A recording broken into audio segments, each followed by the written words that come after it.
A good man's hard to find. Like, You want to start with a good man? It's hard to find. All yeah, right. it kind of scared me a little bit, to be honest with you. Really? Yeah, I was a little freaked out by it. I think it was because I actually listened to the original, um, that her reading the story in like 1955 or something like that. I don't know what the year was, but it's something crazy way back in. It was apparently a rare audio recording of her reading it in front of a bunch of people. So she had that southern drawl, and she read it exactly how she meant to write it. So it's pretty neat. You could even hear the audience laugh, and there's some comedic relief in the story. I'll have to check that out. I've never seen that before. Did you find it on YouTube? Actually, I searched because my biggest problem is like I'm such a cheapskate and I won't pay for like YouTube to where I can download because I already pay for like a crap ton of streaming services. So I was like, well, I'll just Google it and see if one of these archive websites has a audio narration or something like that. And it was on some website I was able to download as a file because most of my drive to work from Williamson to Chapmanville is dead service area. So I can't continually listen to something that's playing off of YouTube. So I was able to download the file. The audio was like, I mean, it's crap, but I maxed the volume out, like turned the bass all the way down, had to mess with my settings till I could finally kind of understand exactly what was being said. But it's pretty cool. Just a quick help line there. If you type in MP3 conversions, audio to MP3 conversions, and download that, it'll strip the audio right off of any YouTube video and download it as an MP3. You'll have to send me, you have to hit me up on Facebook or something, send me a screenshot of the one you guys use because I tried like 2 or 3 of them and it just got, I'm one of those people, once I try something, more than twice and it don't work, I was like, screw this. But that was the only one I got lucky with. If you got a good one, Jacob, share. I know some of those will try to put viruses and stuff on your computers. If you find one that doesn't do that, share it with us. I've got one, and I've got all the security scans and all that, and it cleared the McAfee and the Norton, so it should be fine. And I'll probably download a link there on the discussion page. That works. Cool. So as per request, then let's start with O'Connor and Faulkner, right? The Southern Gothic stories we read for today. So just to give you guys a brief introduction to the Southern Gothic. The Southern Gothic is still a very popular genre today, but it sprung up in the 1920s and the 1930s in America. And it mostly sprang up out of sort of the social economic conditions that the South found itself in after the Civil War. Right. So you guys know, I could go into a whole history lesson here about the South after the Civil War. But you guys know that after the Civil War, things didn't change much in the South. Right. Lincoln died before he could enact his policies of reconstructing the South. And the presidents after him didn't really show much interest in rebuilding the South. So basically, they just kind of went back to the status quo. They didn't have slavery anymore, but a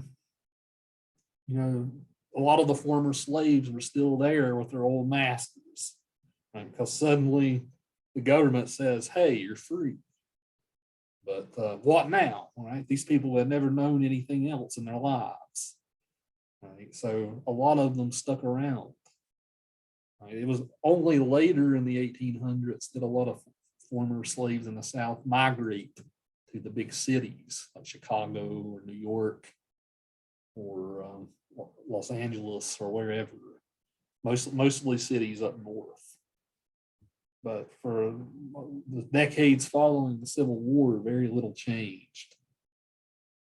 What did change, though, was as the decades passed, a lot of what used to be really old wealth and prestige, a lot of those like old family lines and stuff started to die out.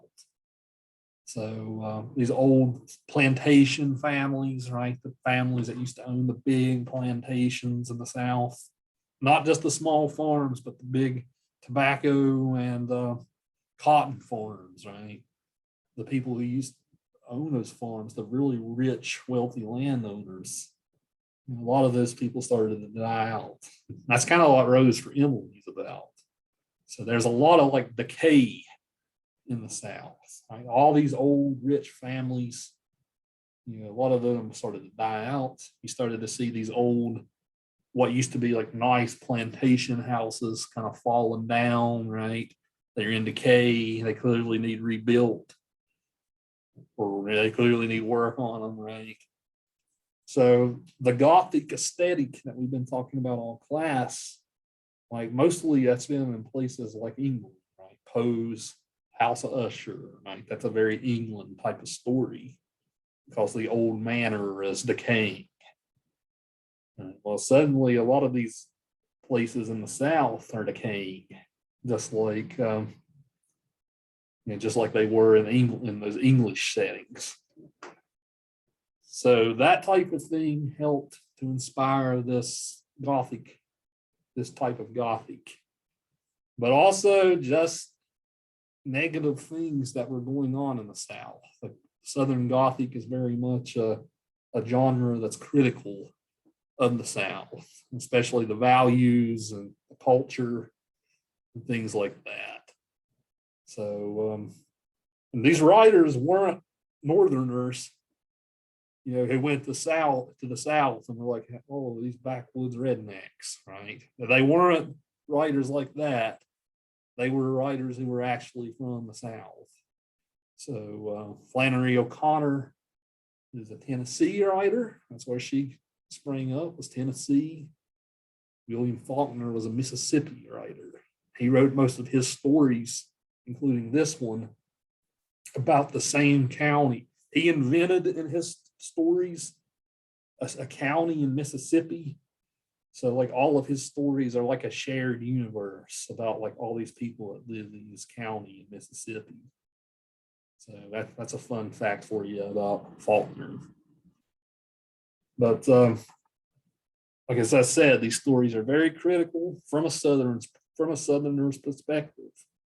So a lot of the things that go on in the South are sort of lampooned here. So in A Good Man's Hard to Find, we can identify a bunch of themes like this. Right? We have the whole, we definitely have a racism theme here, right? Grandma in the story is, she's pretty racist, right? I mean, that's pretty much the only good way to describe her. We'll look at some passages. The grandma in the story is always, she definitely has that sensibility. Right? We have Christianity in the South. This has been something we've actually talked about in class before, right? The different types of Christianity in the South. And lots of times the hypocrisy that a lot of these Christians have, right? That's a big theme of a lot of these stories. And definitely so in A Good Man's Hard to Find, right? Christianity is definitely a theme here. So gender roles in the South, right? Those types of things are put up for grabs. So the way that people in the South are so nosy and all up in each other's business, right? We live in the small, West Virginia is weird, right? You don't know whether to classify it as North or South half the time, right? But in many ways, we're more like the South, especially in this part of the state. Because we have these small towns, everybody in town knows each other's business, there's gossip and things like that, right? That's a lot different than living in the urban environment like Chicago, right? Where everybody kind of like minds their own business. Right? In the South, everybody knows everybody's business, right? I think it's definitely the case if you live in a small town here.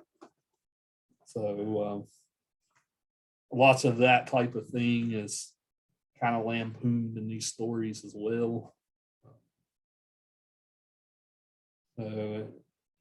As people who kind of are living in Southern culture ourselves, I'll definitely be interested to hear what you guys have to say about this. But there's lots of even media today that's still Southern Gothic. Really good show on HBO, True Detective, that came out a couple of years ago. I don't know if any of you guys watched that, but season 1 of that is a really good Southern Gothic type of story. So it's definitely still the sort of imagery of the decaying houses, and like lots of Southern Gothic today will show like these trailers falling apart and stuff like that, right? Right.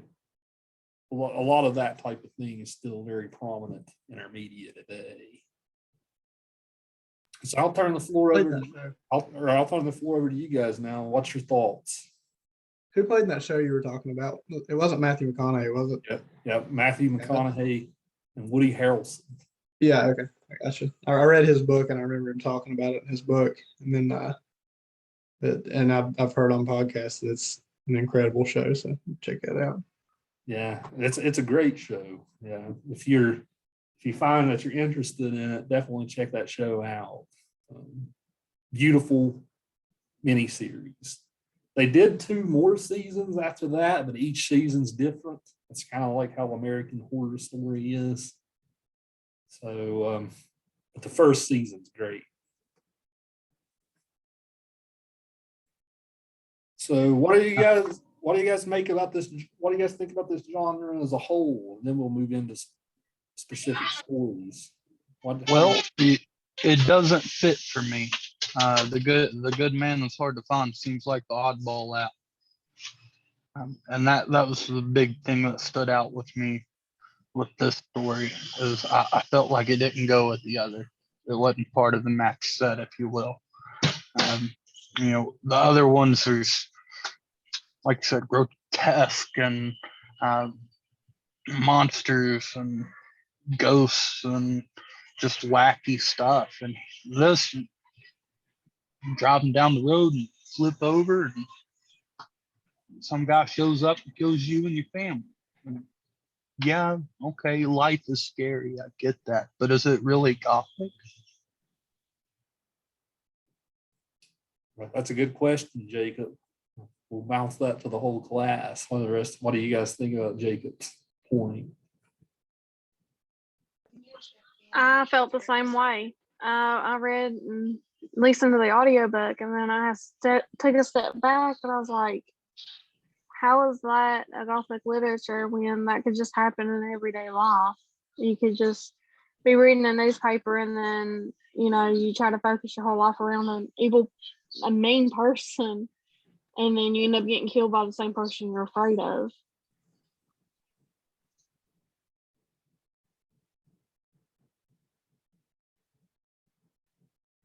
Other thoughts? I agree that it didn't fit, I guess, with the other ones. I think whenever you use the term Gothic, it all depends on. I don't know. When I think of Gothic, I just think of death. Like, I just think of. But I get what you guys are saying. The fact that it doesn't feel, you don't get that horror vibe from it. You don't get the eerie feeling. It was kind of like a shock factor to me, like in the story, like you're sitting there listening to it, and like Jacob said, you flip your car over, like you're expecting nothing spooky to happen, but it's more like that adrenaline rush feeling versus that, like I'm scared, I'm nervous, scared feeling. It's the like, oh God, we're about to die. That true crime realism in the story. There wasn't anything to speculate on. There's more, I guess, the thing behind that story is you're looking where you mentioned that religion played a big role in the story. You're looking at what he's saying in the end there as he's talking to him. And I guess that's where if you focus on his words and his actions after his words and why he's doing what he's doing, then you can kind of draw that eerie, spooky feeling to it. But there's nothing at all supernatural about it, and it's, I guess when a lot of people think of the term Gothic, they think of like Poe, like the dark, and you think of purples and blues and fog and mist. You know, you don't think of a dude just blasting you 3 times in the chest with his gun. So I agree. I didn't feel like there was like the suspense just wasn't in there with the other ones. That was Oh. kind of my thing with this story too, was the suspense, because with this one it really didn't have as much because it was foreshadowed in the beginning when she mentioned that the misfit had escaped. So you kind of already expected that it was going to happen. Right. Yeah, that's kind of an interesting, the way that happens so neatly is interesting. That'll be something we can talk about a little bit. And like how neatly, they talked about the misfit that morning, and then they just so happen to run into him. Right. What's the chances of that? That's kind of, go That's kind ahead. of how the grandma was like originally the one scared of this guy, and then her yeah, and it's like her it's just messing her up fault. what leads him to dying. There's definitely some comedic relief and some irony in the story. I mean, the title itself was ironic, wasn't it? In the beginning, doesn't was it the restaurant owner that said it's hard to find a good man or something like that whenever they were eating? Somebody said it, and then at the end, she was like, "You're a good man. You're a good man." And he's like, "No, I'm not a good man," and that's the irony in the title. And then, you know, she talks about, you know, now it's probably not, she's not going to tell him now that the house she was thinking of was actually in, where was it, Alabama, and wasn't even supposed to go there. So there's some funny stuff in there that's kind of like, it breaks up the tension and turns it into a real, because like everybody's been in that situation where they're like, you know, I'm gonna do this, and then they're like, oh shit, I shouldn't have done that because it led to this, and you know what I was trying to do in the first place wasn't even correct. So just so ironic. Another thing that really stuck out to me was characters. You know, with our other characters, most characters are intellectuals. You know, they're archaeologists and scientists and writers, all these other things. And you get to this, and it's a little old lady and her southern family, and they just run across the criminals. And the criminal seems to be ill-educated.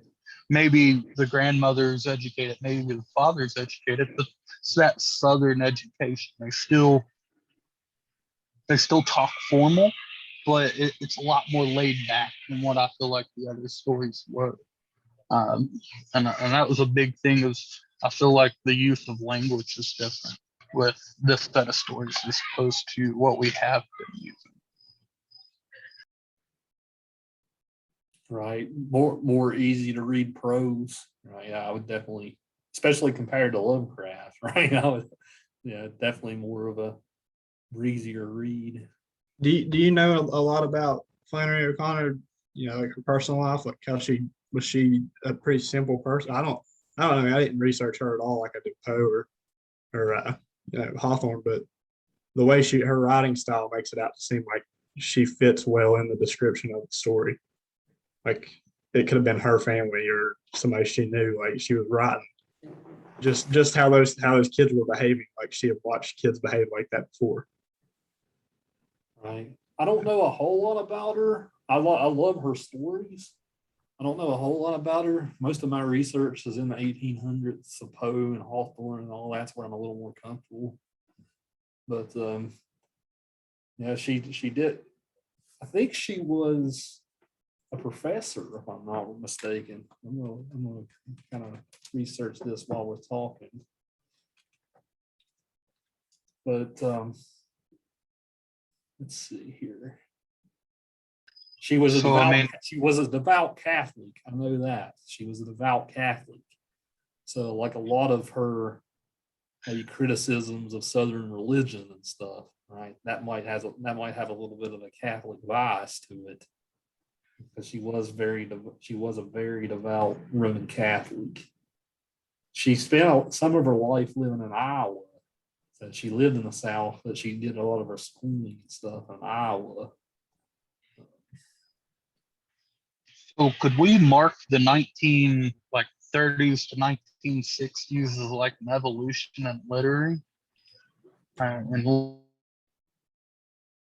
lit because of how it transitions from that older muses anymore to this more fluid, easier to understand type stories. Is that a certain point?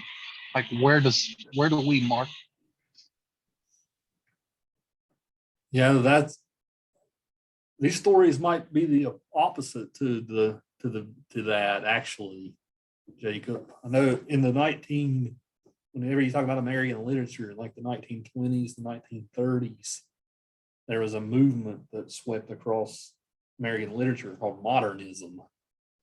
Like, modernism was all about like experimenting with literary form and things like that. So like you would have Faulkner was a modernist writer in his stories, but you would have unreliable narrators like crazy. Like the stories almost never wrapped up in a neat bow, right? They were always fragmented, or you might get a story told by like 20 different narrators, for instance, and then you kind of have to piece together the story from what 20 different narrators might have said. So these stories are pretty much the opposite of that, right? O'Connor, we really can't classify her with those other writers, but there was other movements too. Like there was a movement called local collar writing. That basically meant you want to write literature that's real. Right? You want to write literature about real things that can happen. So like some of the comments you guys gave at the beginning about, oh, this is something that could happen to anybody, right? It's not like the telltale heart, right? That was a whole movement to be more like that, right? To write literature that was real and mundane in a way, literature that people could relate to. So Okay, also, so you called that Jake. the realism movement? The realism movement, right? I had no idea. Right. I think another important factor in this story is that we're kind of following the family, and it's all normal and everything's fine and dandy up until that point. That's what I said earlier about the shock factor. Is it's like, yeah, it's foreshadowed a ton by just them even mentioning that this guy's on the loose, and you're like, okay, well, it's a gothic story. They're going to run into him, and something's going to happen. Something bad's going to happen. And you don't really know what exactly, but everything's kind of fine and dandy until they flip their car. And the other stories, you kind of like right from the get go, you're getting this slow, like I don't know who said it, was it Tiffany or Irene? Somebody said earlier, you get this slow suspense, this big build up all the way up, and you're following it. And this one, it was just a road trip, and then boom, they're in this terrible situation. And she kind of expressed that too with, I don't know if it was the dad or the grandma. One of them kept saying like, "Oh, we're in a situation here," or that was the kid. It was a little kid or something. They were like asking what he's gonna do with the gun, and they kept saying like, "We're in a bad situation." Like it was just all of a sudden. And a lot of the other stories that we read, it's like you get this creepy stuff almost right off the bat, and it just progressively keeps getting worse. And this one's just kind of like a bomb hitting you. So I thought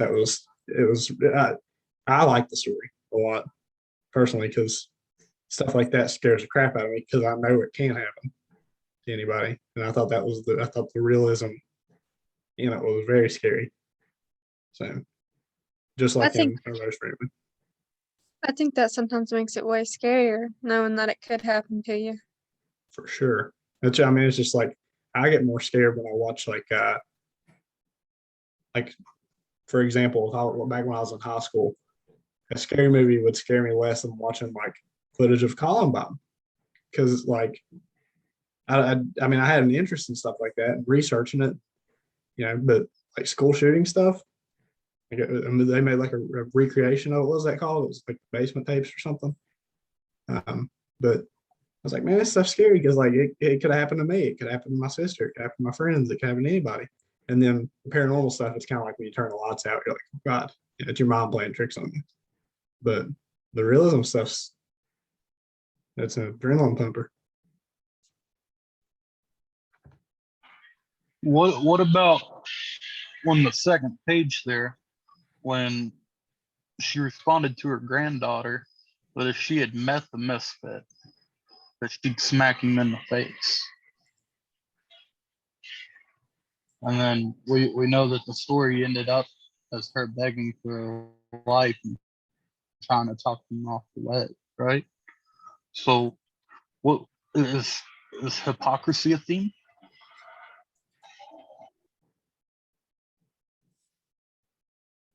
Yeah. Well, the story's basic question, right? Is a good man is hard to find. But we pretty much have a character study here of two of the main characters, right? Or two main character studies is the misfit and grandma. Right? Misfit and grandma. And of both characters, you kind of have to ask, was the misfit born bad? Right? Was he born bad? Or was he made bad by the society that he lives in? Right? If the misfit wouldn't have lived in the South with all his problems, right? Would the misfit have actually become who he was? And is the grandma a good person? Right? Is the grandma a good person? Or is she even worse than he is? Right? That's kind of another question the story asks.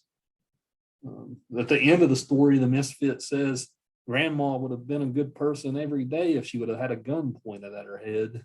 Right? He says that at the end, right? Which is pretty. That's a zinger, right? As far as figuring out who this lady is. So I love go I ahead. love when I'm reading something and it says something like that and just like, Yeah. wow. Mic drop, right? Yeah. Yeah, I'm gonna be honest. She got on my nerves the whole story. The grandma did. I thought her. I don't know. It may have been the narration too, the tone of voice that O'Connor was using. She was reading as a grandma. She took it that more. Took the accent back to the 1800s, I guess, and she made her sound very, very, like she owned a plantation or something like that kind of talk. And yeah, like didn't she try to give the guy clothes and everything? He didn't have a shirt, and like she even tried to put a shirt on his back because she had a gun pointed at her. So would She's she have done worse, that? in my Probably. opinion, because at least he owns up to who he is. I mean, Yeah, grandma pretended to be like this really good Christian Southern lady, but she was fake. I feel like she was just a hypocrite. And I feel like whenever he said that at the end of the story, really like panned that out, because if she had a gun to her all the time, then yeah, she'd be a good person. What about her? I felt that. Go I ahead. felt that too, that she was above, like she wanted to be above who she was, because it says in the story that when they were in the car, she wore like her best attire. That way, if they were killed in a car accident, they would know that she's a lady. Mm. And here's the rest of her family in that decade or whatever. Her daughter-in-law was in slacks. Like she kept bringing that up. Like she wasn't dressed the way that she thought she was supposed to be dressed. Like she was very nitpicky, I thought, in the story, because all the little tiny things that was brought up during the story, and the narrator really emphasized on that, I think. Yeah, I'm glad you pointed that out, Irene. There is like a class theme going on here too, right? The grandma considers herself a Southern lady, right? She's a Southern belle. She grew up in this old Southern wealth, right? So in a way, she kind of looks down on everybody else, right? Because she did come from this old money. she makes those racist comments too when they're driving in the car. Yeah, we would let's look at the passage here. I always quote this passage when I teach this story. It's on the PDF. It's on the fourth page of the PDF. The passage starts with the grandmother said. It says, the grandmother said she would tell them a story if they would keep quiet. When she told a story, she rolled her eyes and waved her head and was very dramatic. She said once when she was a maiden lady, she had been courted by Mr. Edgar Atkins Teagarden from Jasper, Georgia. She said he was a very good looking man and a gentleman, that he brought her a watermelon every Saturday afternoon with his initials cut in it, EAT. Well, one Saturday, she said, Mr. Teagarden brought the watermelon and there was nobody at home and he left it on the front porch and returned it in his buggy to Jasper, but she never got the watermelon, she said, because you guys know the word, boy ate it when he saw the initials eat. This story tickled John Wesley's funny bone and he giggled and giggled, but June Starr didn't think it was any good. She said she wouldn't marry a man that just brought her a watermelon on Saturday. Grandmother said she would have done well to marry Mr. Teagarden because he was a gentleman and had bought Coca-Cola stock when it first came out, and that he had died only a few years ago, a very wealthy man. Right. That paragraph does a lot to characterize Grandma, I think. Well, I read something about O'Connor that like it says she was a racist. I got it pulled up right now. It's something they found in like her essays or something. And in a 1948 letter, it said, "Lately, we've been treated to some parades by the Ku Klux Klan. The Grand Dragon and the Grand Cyclops were down in Atlanta and made big speeches from the courthouse."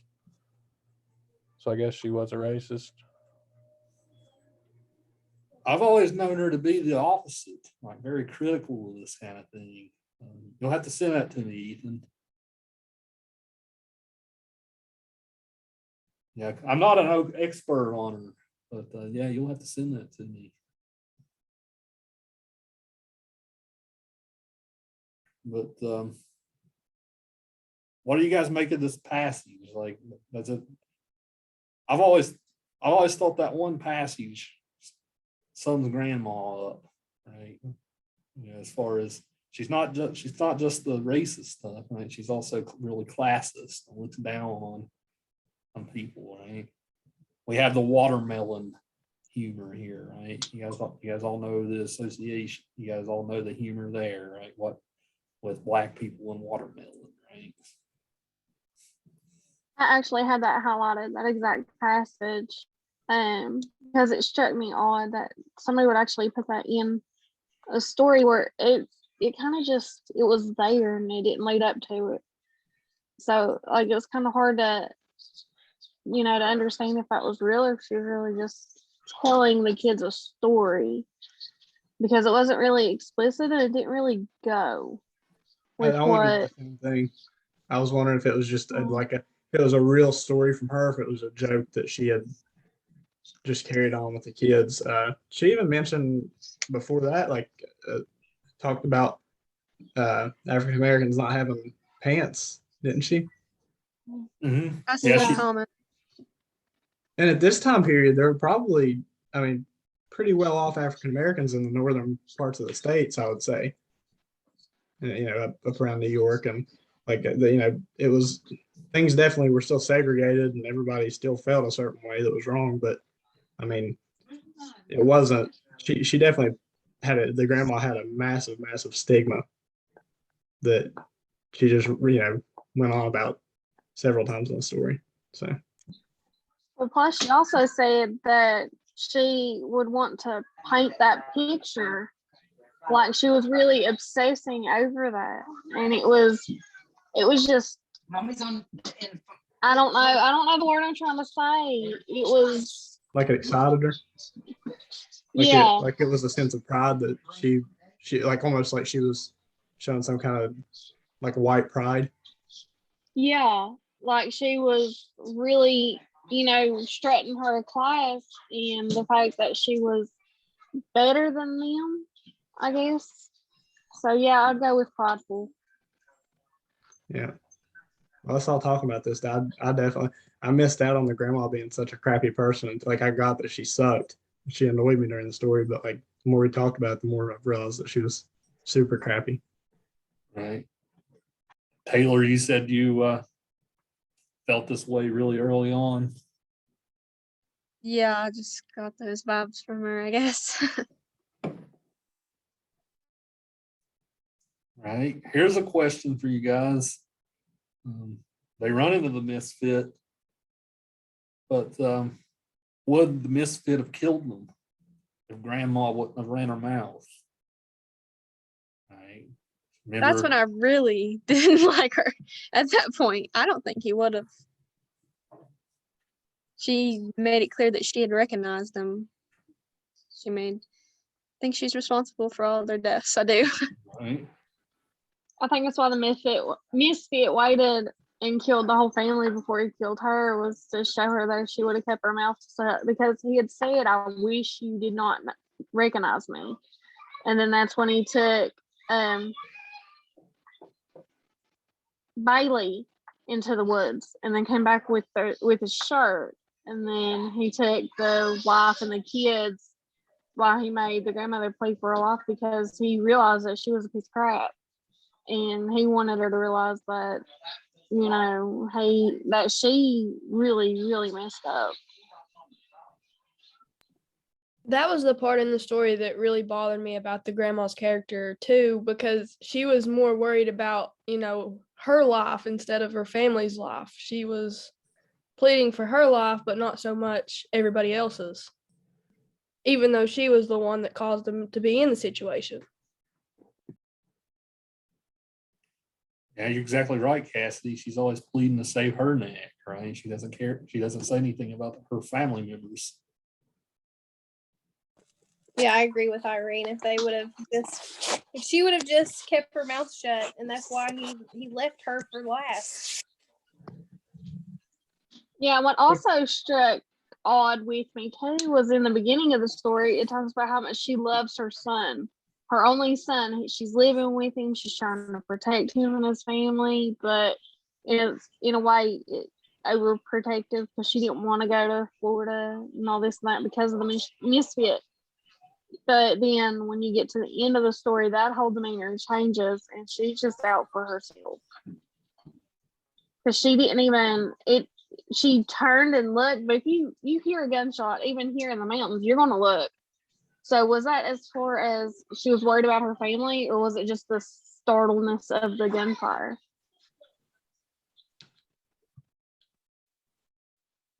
The dad said something to her too, and I'd like to know what it was. I mean, like we don't know, but said something that even shocked the kids.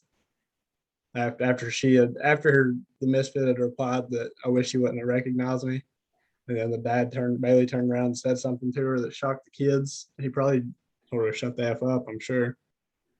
That's what I would have done to my mom, but thankfully my mom's not that stupid. But I'd hope, at least. Yeah. we all hope. I like how the accident even happens with a cat. I've always found that hilarious. Story. And the cat survives. It does. Good for the cat. It didn't do anything. Of course, the poor kids didn't either, right? But the cat didn't. The cat was just there. This is way off topic, but something else that gave it that southern vibe and feeling to it was those middle names constantly being used. Like throughout the whole story. Right. Yeah, that's definitely a very southern thing, right? Another southern thing was like how dramatic the grandma acted, because I feel like southern ladies are always so dramatic and extra. I pitied the daughter-in-law. Could you imagine that being your mother-in-law and having to take with you? I think she was what we would call it nowadays, Karen. But it must have been true love to have put up with grandma here. That's really all you can say.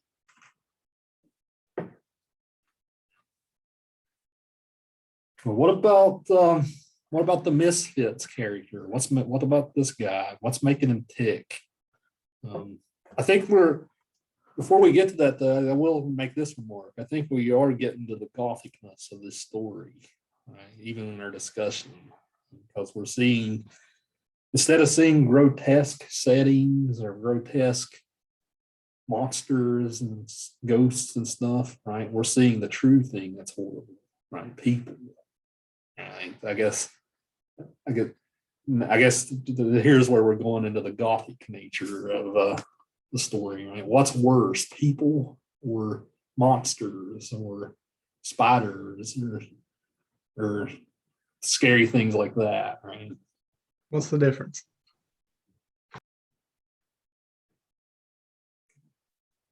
Is there a difference? Well, what's the difference? Right? Is there a difference?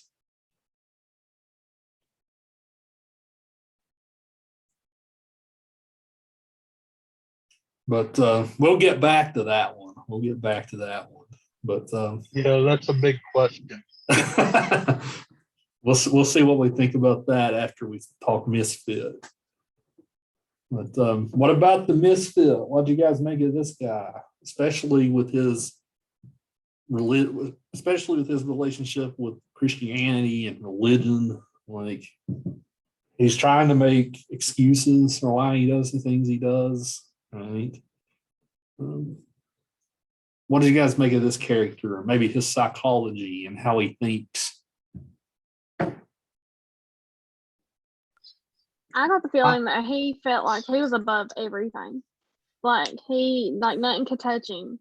He had brought up that he had went to prison, but he don't know why. But they had the papers on him, so it just pretty much meant that he didn't care because the society had made him a mean, evil guy, and he's just gonna portray it as so because he can't remember why he got put in prison. It was rumored that it was because of the death of his father, but he had watched him die of the flu.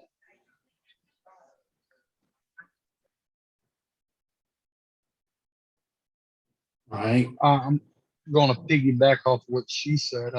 I think, his society made him into a monster, and he just embraced it. And does that really make him such a terrible guy because he embraced what he was made to be? Or, is he just doing the best he can with what he has?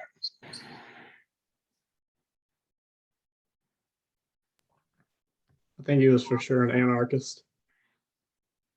I think that's the danger of having a society that doesn't have a backbone story to tell, of religion or of, what is right and wrong. Because if there's no ultimate consequence, then why not just run rampant like he was doing? He said they're gonna punish you either way, so why not? It's kind of like damned if you do, damned if you don't, and who's gonna do it all?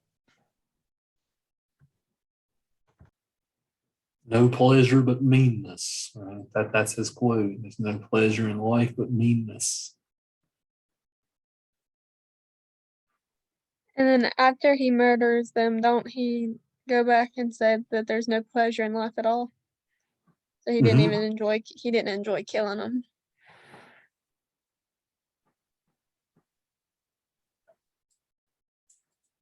Right. Yeah, I think Colin's right to point out, like, when you have no moral value to stand on, right? If you're just completely nihilistic, what's the consequences for your actions? He uses Christianity to make that argument. He's like, well, I can just go do what I want. I can just go ask to be forgiven for my sins later, right? So why not have some fun for a while? Then we can figure out what's going on with my soul later, right? He uses Christianity to make an excuse for, here's why I can do what I want. I think it's clear that he had trust issues too, like big ones. Because he even said, it's not fair that I wasn't there to see him raise the dead. If I'd been there, I would have known. And it's kind of like he's using the argument of, I can't see it. It didn't happen. Just like, he's saying they had the papers on me, but I don't know why I was in jail. It's like he has no trust for anything that he doesn't see with his own two eyes. He has no faith at all. So probably leaves his faith completely out of society as well. And that's why he's an anarchist. Interesting to speculate on why he would have ended up in prison in the first place. Maybe it was like a petty crime that he did. I mean, you guys can just think about all the examples today, right? You get thrown in prison for petty crimes, right? And you just kind of become a product of the prison system after a while, right? You get thrown in for something kind of stupid.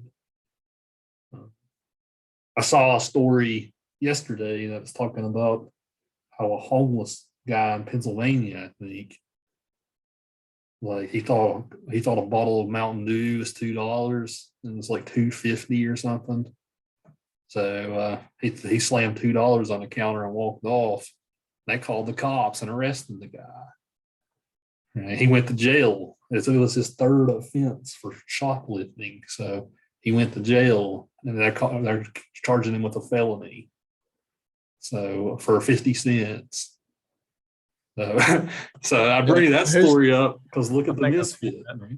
Well, who's the real criminal there? Is it the everybody that saw it happen and not just hand the dude 50 cents, or is it him? I mean, could have gave him 50 cents and probably maybe saved the dude's life completely. And now he's going to go to jail, and when he gets right back out, I mean, what's the statistic on repeat offenders? Once you go to prison, what's the odds that you're going to go back? They're probably pretty high. So I mean, you're breeding something there, and you got to look at yourself and say, what if, I mean, it's just like people that go to jail for marijuana. Like a lot of people go to jail for marijuana for 10, 15 years, and they get out and they're like, they don't know anything out here anymore. All they can think about is being on the inside. And they end up right back in the system over selling a plant. So it's kind of like society breeds it. What's that called? Institutionalized after they're in there and they get used to, they don't know how to function in the real world society anymore. There's people who will commit crimes right after they're released just so they can go back, right? No other reason.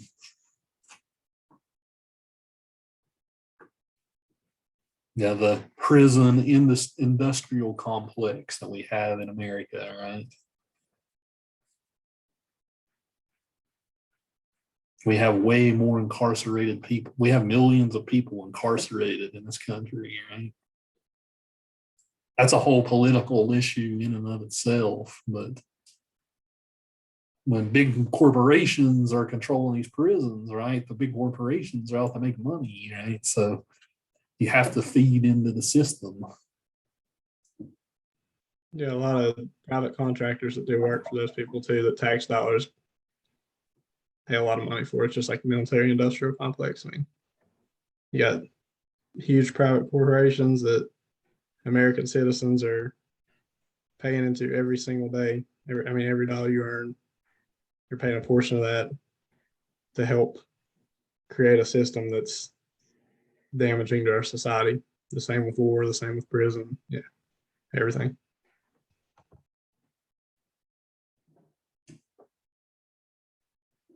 And taxes, they send all our money overseas just for like bogus things that, what was it? I seen something the other day. It was gender study. It was trillions or billions of dollars. I can't remember which it was, but it was a lot. They had sent to like a third world country just so that they could do gender study. And I mean, that's probably just tip of an iceberg of what they send of our money, overseas for things that I'm sure if we all got together, we wouldn't have, been like, yeah, I'll just send my money over there. We need it here. Yeah, I'm a massive libertarian, so I think taxation's terrible anyways. I mean, I know we need roads and we need bridges, and healthcare is nice if we could have universal healthcare, but at the same time, I don't think we should police the world, and I don't think we should be throwing people in jail and paying for 3 meals a day just so they can go right back to jail. It'd be different if it was a rehabilitation system. You know, if our tax dollars went towards things that were correct and moral, but prison isn't correct or moral. I mean, half of your correctional officers don't have the training that they should have. You know, they don't feed these guys good food. They don't teach. I mean, we're just now getting to the point where they're teaching them stuff while they're in prison to use when they get outside. So, and back in this time when this story was written, the dude probably got out of jail and was like, I ain't got nothing out here, so I'm just gonna keep taking what I can until I get put back. Yeah, just think about even today, right? When somebody gets out of prison, they're supposed to be rehabilitated, right? But people won't hire them for jobs. It's almost like they have a scarlet letter of sorts on them, right? I've been in prison. So they can't even get a job.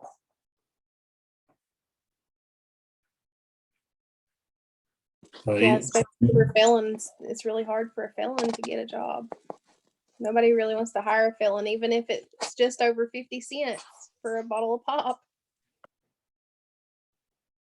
Yeah, my outlook on it's always been if you're not a repeat offender and it's a nonviolent crime, that if you serve your time and you do well, and after you get out, you have a probationary period, and then it gets wiped clean. That's just how I look at it. Everybody deserves a fresh start. If we based our country off of a religion that says you can have a fresh start, why can't we have a fresh start within our government if you're a nonviolent person, if you're not hurting other people, if you just paid for a $2 pop that's 250 cents, where's your fresh start at in that? It's crazy.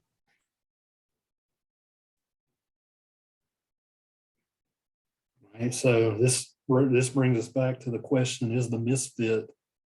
Should we feel any sympathy for the guy, right, or is he just making excuses?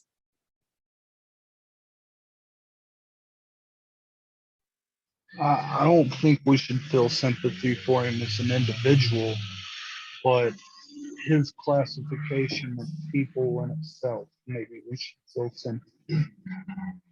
You know, him as an individual, he's made his own choices, but together as a group, criminals are discouraged, and you know, like you guys were saying, they don't have resources.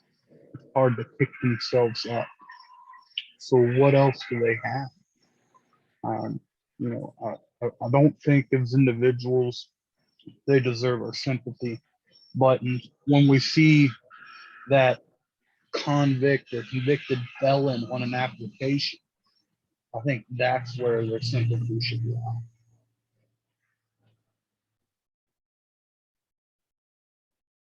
I think they need more power to receive benefit of the doubt.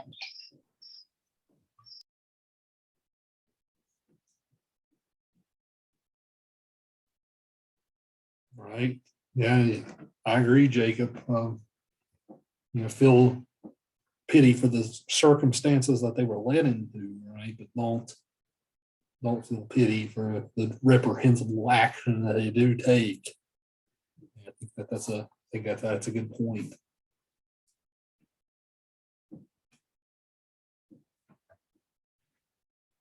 So classic story. I just now looked at the clock. I was just like, damn, it's already 8 o'clock, right? This one was always a popular one with the students when we get into it. Rose for Emily, a Faulkner. We can talk. We'll kind of skirt over that one a little bit since we talked about Good Man's Hard to Find for so long. But a lot of the Southern Gothic stuff that we've talked about definitely shows up there, right? The townspeople were so nosy, right? They want to know what's going on in Emily's house, right? She's just shut in. Right? Emily would have never known with a COVID pandemic, right? Because she's a shut in anyway, right? It wouldn't have bothered her any. I mean, they want to know what that smell is at her house, right? What's that smell? Right? Come to find out, she's got her dead husband in his room, rotting. Right? Come to find out. So when I got to that part of the story, I literally jumped. I'm not even joking. I was listening to it and I was following along in the book, and then it said, and he was dead in the bed, and when they walked over, they found iron gray hair. And right before that passage, they had talked about what her hair looked like. I literally jumped and I screamed. I woke my husband up. I screamed. She slept with him every night. Yeah, I thought she was just a slob. I thought she was just a gross person, according to the story. I mean, I knew something was going to happen because it's a gothic story, but like, I didn't know that the little boy was going to be laying there in the bed, sunk up into the sheets, pretty much decomposing. It's pretty. Were, Was a were they shocker. even married? I don't think they were. He refused to marry her. That's why Yeah. she killed. That's why he, Yeah. I love the story. It was probably one of my favorite ones we did so far. I really enjoyed it. Yeah, I don't know. Like when they were talking about the smell, I thought like, oh my god, she lied and didn't give him her dad or something. And then I thought, okay, well then maybe it's depression because of her dad died. And then it went on to talk about her boyfriend and had everything that she had bought. And then I'm wondering, did she kill him before she bought that? And she's just playing a skit so that nobody knows. And then when they said that he was in the bed, and yeah, just no, just no. I thought she dug her dad up for a second. That's what I was thinking. Did she? I mean, she had daddy issues, didn't she? She was. I hate to use that term. I mean, it probably sounded kind of bad. But she definitely was controlled. Her dad turned away every suitor she had. Yeah. So yeah, nobody was good enough. I mean, it's kind of the same theme. That she was, a product of what she was raised in. And then here she found a guy that she liked and that she saw would be somebody that she could spend the rest of her life with, but he wouldn't do it. And then she just snapped. But to go as far as to, yeah. The fact that they thought that she was gonna kill herself, but she was just gonna kill him. I just think that's so funny. She'll have him one way or other, right?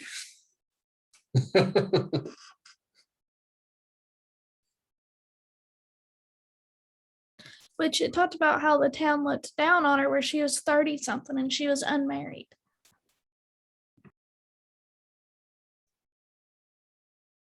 Yeah, that's definitely a Southern thing, right? I mean,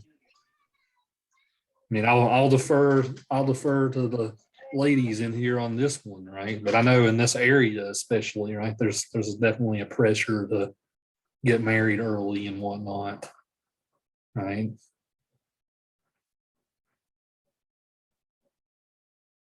Imagine what it was like in Mississippi, right, in the 1930s. I mean, it's probably way worse. Right?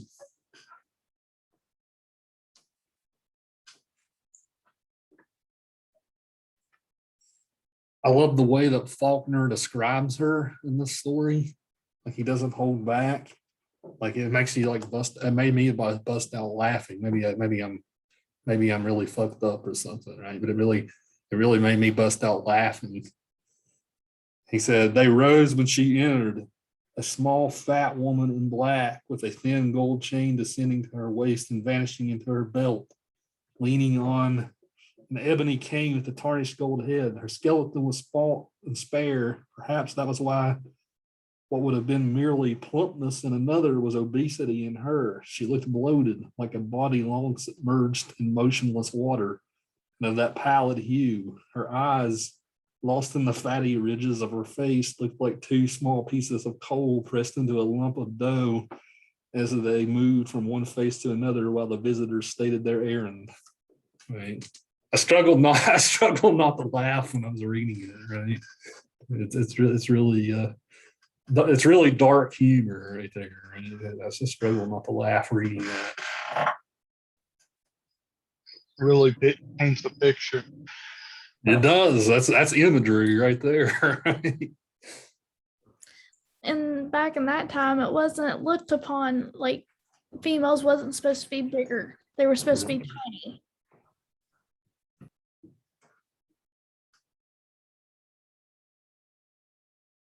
Yeah, he perhaps associates the grotesque body, right, with the grotesque person, right? There might be a little bit of that going on here, right? This may have flew straight over my head, but was the tax thing? Was that all just because they were nosy? Mm-hmm.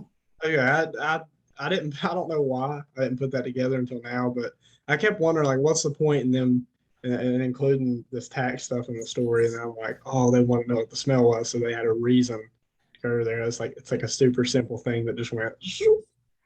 So What about the help? He was the only one in and out of her house. He didn't know what was going on. yeah, who was that guy? Like what was Like was he Jason I think slave he that knew. stuck around?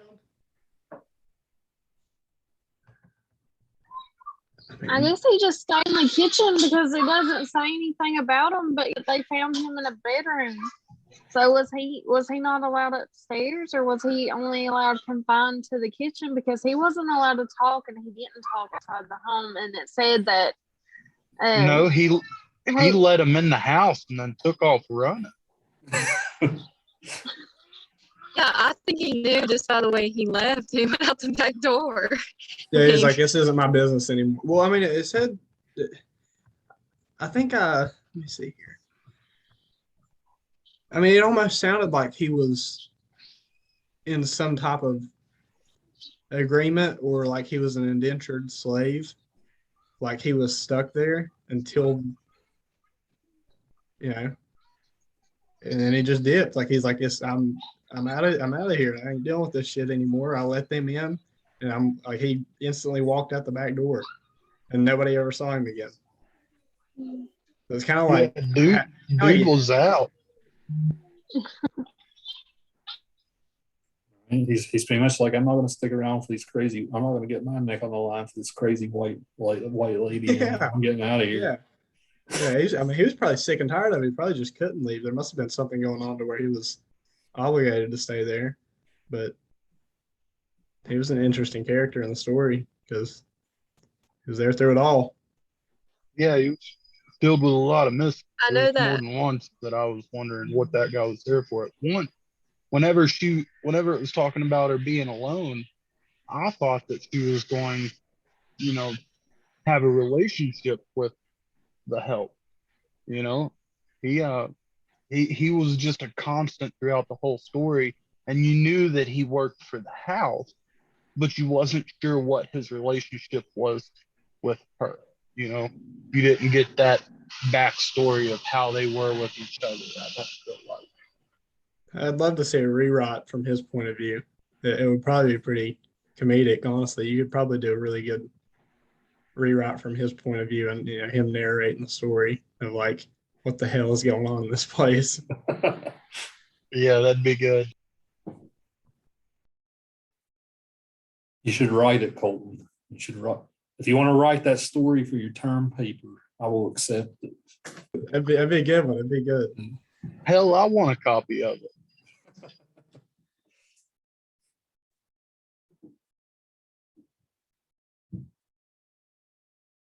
Yeah, like I said, Faulkner, he is one of our most iconic American writers, not just for horror, but like the guy was very prolific. He did a lot of experimentation with literary form, things like that. You guys would have to take me for American Lit 2 after this class if you wanted to get a little bit more Faulkner. But well, I really liked it, but and I wrote my discussion for the yellow wallpaper, but we got to talk about that. Yeah. At least this last 10 minutes or something. I don't even know how to describe it. Yeah. She If you guys want to stick around for a few minutes after 8:30, I'm down. If you guys are into, you don't have to. If you want to, we'll stick around. But yeah, the yellow wallpaper. Give you guys a little bit of context about that one. It was written in the 1890s. Written in the 1890s. Charlotte Perkins Gilman is our writer. And she suffered. She wrote this story out of personal experience. She suffered from extreme postpartum depression. Very extreme postpartum depression. And at the time, you mostly had male doctors, right? Their cure for the postpartum depression was you're just going to lock a lady in a room and lock her in a room until she gets over it, right? They called it the rest cure. Well, just lock you in a room until you're over it. Right? Very, very cruel, very cruel. But that was what their idea was for a cure. So this story is about her descent into madness as we go. And this is, I always like to say that this story is like a Poe story, but even better, right? Just because That's what I was going to say. A female Poe is exactly how it reads. She literally falls off the deep end, and you're with her every step of the way. Yeah, every step, right? She's not at the deep end to start the story. She sinks into it the more you go. It's actually a lot of psychologists advise strictly against what her husband was having her do. I mean, there's even clinical psychologists out there that say you should, if you're in a situation where you're depressed or anxious, that you should take the biggest burden that you can bear that's in your life and put it on your shoulders and walk up and down the street with it. Running from your problems is the worst thing you could possibly do. And it goes to show that psychology was not yet at its peak whenever we were just discovering what postpartum depression really was. And she got the crap into the stick from it for sure. And he thought she was getting better just by physical signs. It's a big thing in mental health is you can't base everything off of what you see, because there's physical symptoms to it. Mine does affect, the biology of it affects the body, but you're not living inside of what's going on in that person's brain. So you can't really say, oh, you gained a little bit of weight, so you're looking better. And that's exactly what he was doing.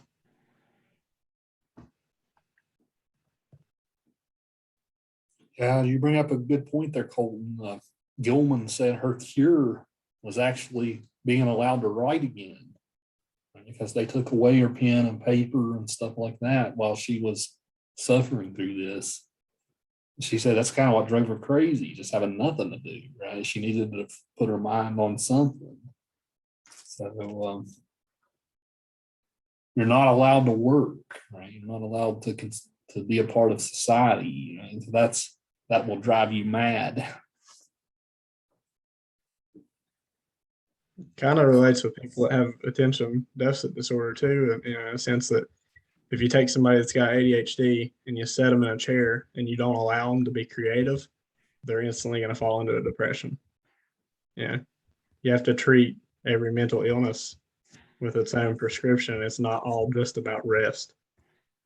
If you're stressed, then rest is what you need.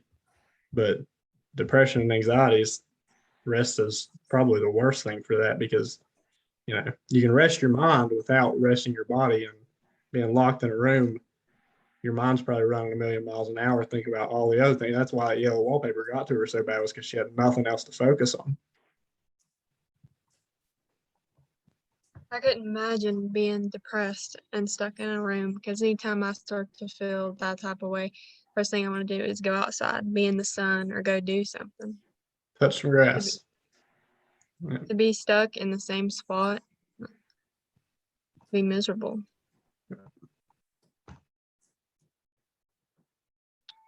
Well, plus even a sane person, when you have a design in a wallpaper or in a floor or in a ceiling, your mind plays tricks. You see things.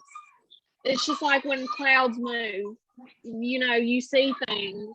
And at first I thought that's what was happening here, but then it goes on to say that it was a mold. So if you're locked in a room and your mind's already susceptible and weak, that means your immune system's weakened. So part of her psychosis and her, her madness could have been an infection. And that goes back with, because when I went through postpartum depression, I got sick. I caught everything coming and going because I was weakening my mind, which made my body susceptible. And I think that's what happened in the yellow wallpaper, because she said that she saw the woman moving. What if that was just her shadow? What if she actually got up enough strength physically and started walking around the room? Because she said that it only happened during the day. So what if that was her shadow? And then when she looked out the window through the bars, she said she saw her hiding behind the trees and things. What if that was just the shadows of the trees? And she thought it was the woman in the wallpaper. That's what I got from it. Early in the story, doesn't she mention that she would see people walking up and down the street? That it was like something she liked doing was watching people outside. And I mean, her mind could have went straight from people walking up and down outside to the chick that was stuck behind the wallpaper. So, but yeah, like you said earlier, your mind can play tricks on you. I used to, when I get scared, I'd go sleep with my parents, and I would always make this horrible decision because I thought that it would be better. I would go lay in bed with my mom and dad. My mom had this massive comforter that would sit in this basket. It was a giant white thick comforter. And I don't know if any of you guys have seen The Descent, but there's like these scary monsters that have lived down in these caves for years, and that really, to my eye in the dark with the moonlight shining through the window, it looked like one of those things. And I got my mind so fixated on it that I was waiting for it to move. So it was like she almost had like a childlike sense of wonder about the wallpaper because she had fixated on it so much that it grew real inside of her head. And I feel like her husband just didn't take her seriously. I mean, he disregarded anything that she would say to him and called her little girl as if she was a child, and he knew best, which he is a doctor, but I don't know. I just feel like he just kept dismissing her. It was kind of like, I mean, in that time period, what your husband said kind of went. And when your husband's also a doctor on top of that, makes it a little bit more oppressive towards a woman's situation. She's sitting there saying that she wants family to visit her or she wants to go take a trip. And that probably would have been the healthiest thing in the world for her. And he's like, no, I don't think so. He just completely dismisses the idea of it. And, if you think something like that might be good for you, I mean, it's trial and error, especially when you're going through mental health issues, to see what works best, what's the best coping mechanism. And he did not want her out of that room. So.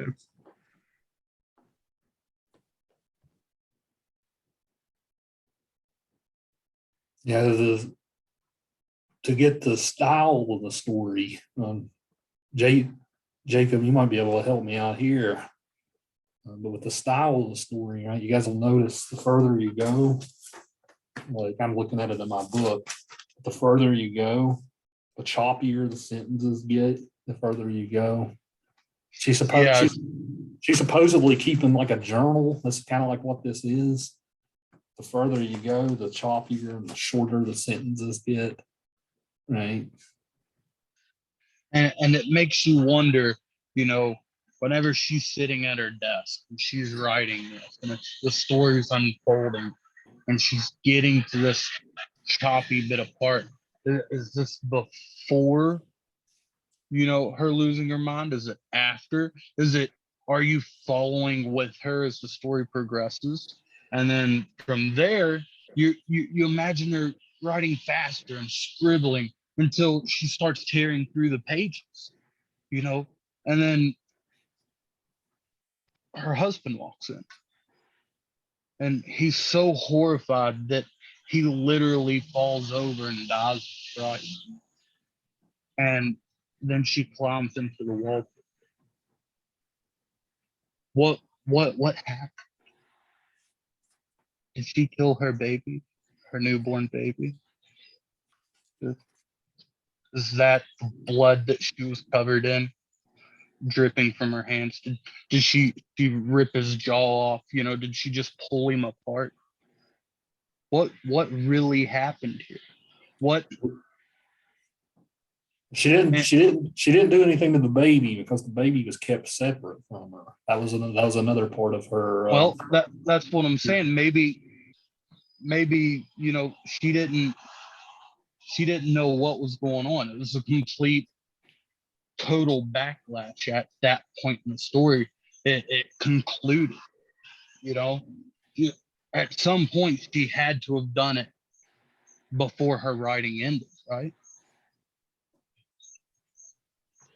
For whatever she did it before she stopped writing. Right. And then Didn't she bite the wall too? Didn't she do something crazy yeah, like that? she was gnawing on the bed. Yeah, she's well. She definitely. I think the end result there was that she had taken she had taken that flip personality that she had created in the wall and made it herself. And I think that it was metaphorical as she was like the lady stuck behind the wallpaper. Well, at the first, she said that it was the kids from the schoolhouse. I got a damn train.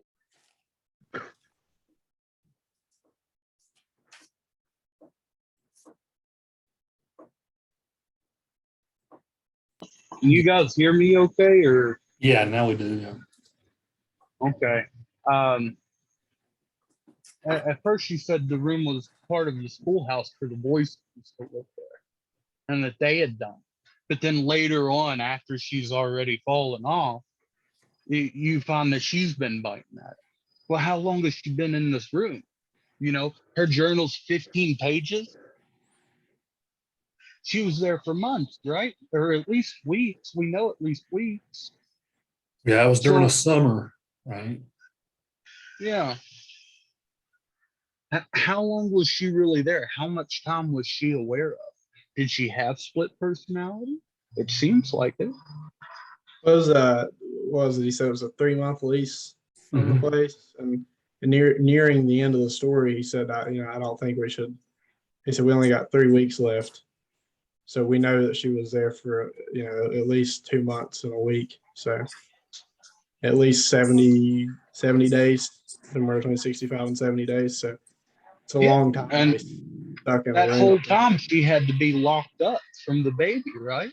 And the only people that would come in would be either her husband or her husband's sister.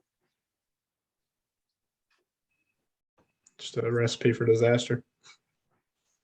Yeah. For me, I mean, I would go nuts. So like, Could she have hurt the sister because she got too close to the wallpaper? Because she got really territorial when she found out her sister was looking at the wallpaper. She got very angry.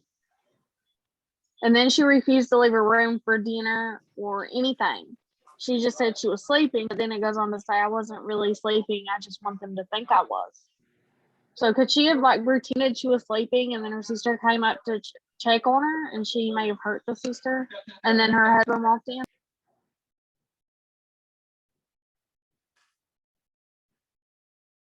That's a good question, Irene.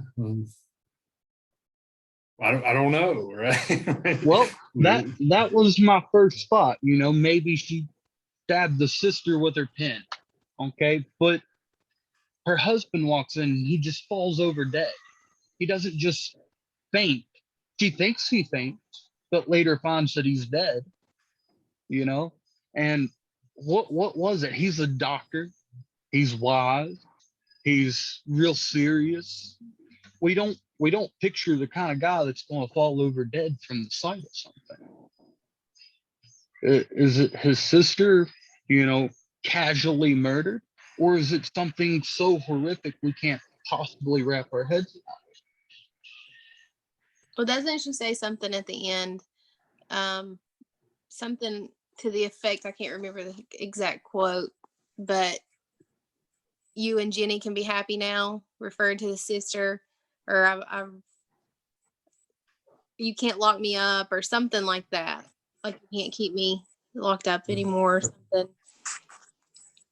So that does kind of make me Well, wonder if she done something. I got it printed out here. Yes. I don't quite remember the last page that well into detail. I'll see if I can't find anything interesting here. Yeah, as she mentions in the last line, somebody named Jane, right? Who the hell's Jane, right? That's a question. That's a question at the end too, right? Who the heck's Jane? I mean, is it the woman she sees in the wallpaper? Right? Is that what she names her? Right? Is that her subconscious mind? Right?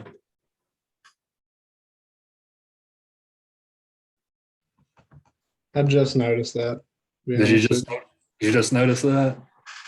Yeah, her sister-in-law's name was what? Jenny, I think. Jenny. There's too many J's. Yeah. I think Jenny, it's on. John, Jane. I think she did that on purpose, right? To confuse Yeah. us.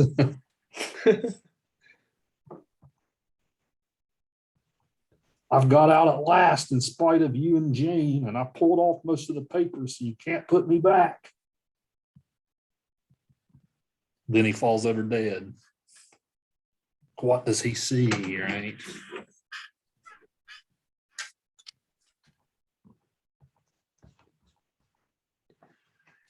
This is a great story about going crazy. I mean, there's one point she describes the smells. That's a good point of imagery, right? She describes the smell. She describes the room as having a yellow smell. What the heck's a yellow smell? I mean, what would yellow is a color, right? How is yellow a smell? It's like that. The same thing as like I saw a post on Twitter a while back that was like, I don't know how to explain it, but Thursday, October, and 8 are all the same thing to me. And like I get that completely. I So, kind of smelled jet fuel and sulfur. see, when I thought of Sulfur. what she was saying, I was thinking like like that smell of if you don't dry your clothes as soon as you get them out of the washer, but really, really strong, and kind of like a wet papery, wet carpet, like mildewy kind of smell is what I got from it. And then I guess sulfur too. Yeah, that kind of makes sense too. Maybe Kind of like an egg maybe smell. some old cheese. Yeah, yeah. I mean, your mind could paint a million different pictures of the. I was thinking urine. Because you'd Yeah, get I in mean, there. and piss. I think did she describe the type of yellow in the story anywhere? Like the shade of yellow? Yeah, like her perception of the yellow. Yeah. Yeah, it talks about it. I think it's on. I don't know. My mind just went And blank, you if guys. you think about it, yellow's typically a color that you're supposed to be happy around. It's supposed to make you feel courageous and warm, right? Yeah, But there's that here it's certain twisted. shade. I think they did. The writer did right by making it that shade that because it's like Dwight Schrute's shirt from The Office, like that yellow, like that mustard in between mustard yellow and like a pale, like it's that Yeah. gross doctor's office looking yellow. Yeah, stained. Mm-hmm. It's a good story. She appeals to every sense. She appeals to touch here too. Right? She says that the yellow gets on her clothes. Right. So what is the yellow touch? We said the smell. What's the yellow touch? How can yellow get on the clothes?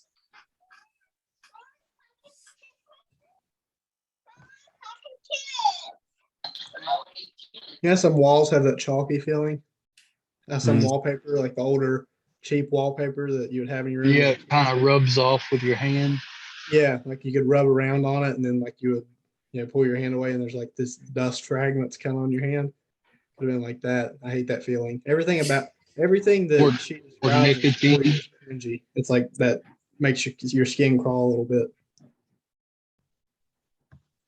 I just started thinking as you was talking there. I was thinking maybe like nicotine. Maybe, the people that used to live there would smoke pipes. Did her husband smoke a pipe or anything at any point in the story? I think so. It's probably likely, yeah.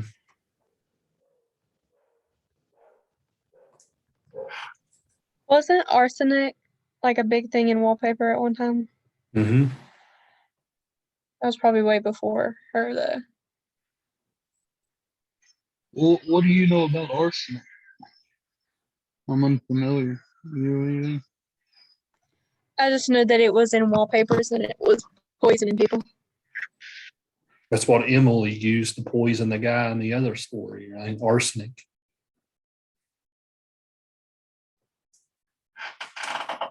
Well, now it makes me wonder if they had the like gas heat, because if you have gas heat, it does leave like a yellow stain on your clothes in the closet and even ceilings and stuff in some places. They probably Yeah, would and time period. well, they would have the fireplaces, and when it's anything like pipe smoke, cigarette smoke, fireplace smoke, when it gets hot and sweaty, because it said that it would leak when they'd have their windows open and things. When that would get wet, it does let off a really bad smell. It does that here on the website.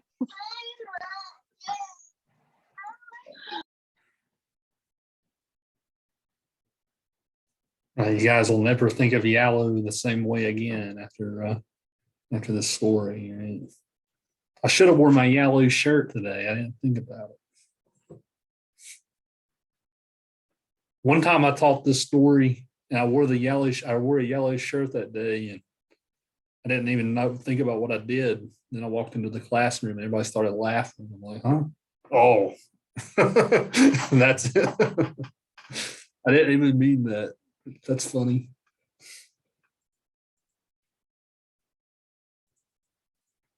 Yeah, so I will end their discussion today on a thought. So you might ask yourself, what's the practical benefit of literature? Like, does literature have a social function? Can literature change things? Well, she actually said, the doctor who came up with this rest cure, Dr. Mitchell was his name. He's actually mentioned in the story. The guy actually read the story. The guy changed his cure. Right? He actually stopped doing this rest therapy thing. She actually wrote a brief little snippet called "Why I Wrote the Yellow Wallpaper." I'll read it to you guys real quick. It's pretty short. She says, many a reader has asked that. When the story first came out in the New England magazine about 1891, a Boston physician made protest in the transcript. Such a story ought not to be written, he said. It was enough to drive anyone mad to read it. Another physician in Kansas wrote to say that it was the best description of incipient insanity he had ever seen, and begging my pardon had I been there. Now the story is this. For many years, I suffered from a severe and continuous nervous breakdown tending to melancholia and beyond. During about the third year of this trouble, I went in devout faith and some faint stir of hope to a noted specialist in nervous diseases, the best known in the country. This wise man put me to bed and applied the rest cure, to which a still good physique responded so promptly that he concluded there was nothing much the matter with me, and sent me home with solemn advice to live as domestic a life as far as possible, to have but 2 hours intellectual life a day, never to touch pen, brush, or pencil again as long as I lived. This was in 1887. Went home and obeyed those directions for some 3 months, and came so near the borderline of utter mental ruin that I could come see over. Then, using the remnants of intelligence that remained and helped by a wise friend, I cast the noted specialist's advice to the winds and went to work again. Work, the normal life of every human being. Work, in which is joy and growth and service, without which one is a pauper and a parasite, ultimately recovering some measure of power. Being narrowly moved to rejoicing by this narrow escape, I wrote the yellow wallpaper with its embellishments and additions to carry out the ideal. I never had hallucinations or objections to my mural decorations. And sent a copy to the physician who so nearly drove me mad. He never acknowledged it. The little book is valued by alienists and as a good specimen of one kind of literature. It has, to my knowledge, saved one woman from a similar fate, so terrifying her faintly that they let her out into normal activity and she recovered. But the best result is this. Many years later, I was told that the great specialist had admitted to friends of his that he had altered his treatment of neurasthenia since reading the yellow wallpaper. It was not intended to drive people crazy, but to save people from being driven crazy, and it worked. So, pretty cool little snippet there about, hey, this is a story that actually changed things for women, right? It was actually listened to, right? It actually helped break them out of this stupid medical cure that they came up with. So, interesting little point there. I think that happens in a lot of forms of literature too. You can even take it to like Stan Lee and his comic books. I mean, he made hundreds of female superheroes that, you know, destroyed the stigma that women can't be heroic. So, and now you have very, very, very famous movies, you know, with lead female actors that are completely badass superheroes. And now little girls everywhere are like, I can be a badass too. So literature does change stuff. Right. It's very important. Right? So Gilman this story actually, after it was written, it actually kind of fell in some dusty archives. It wasn't read for like 50 or 60 years. It came back in the 70s. And a lot of like women academics started digging up these old stories by women in archives and stuff. So this story is actually rediscovered. It hasn't always been popular since it was written.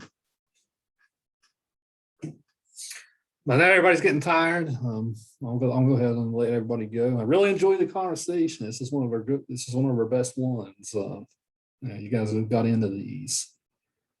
So next week, we're leaving short fiction. We're getting into the novel next week. So next week, we are going to read two sections of Frankenstein for next week. There'll be part one early in the week will be on the early chapters. And then part two will be kind of like 2/3 of the way through the book. So you're going to read quite a bit for Frankenstein's not that long, but I put it on the syllabus, volume 1, volume 2, volume 3. That's how my book does it, but other books don't organize it that way. I'll write you guys out as a description of like where to stop, okay, for next Wednesday. But you know, over the next week, we'll read Frankenstein. If you haven't bought a paper copy of it, you should be able to get a copy online for free, or listen to it online, as many of you like to do. So you should be able to do that. But it is free. It's in the public domain. You can find it on the internet for free. But if you prefer a paper copy, do that for sure. It's always good to have a paper copy. So, yeah, I'll get that module up soon so you guys can get started with that. But start reading it. Like I said, next week, you don't have to finish it, but about 2/3 of the way through. That'll be when we cut off next time. It's a pretty short novel. It's like 120 pages. So 2/3 is like 60, 70 pages. So with that said, we'll call it a night, guys. Take care. Enjoy your weeks. All right. Have a good one.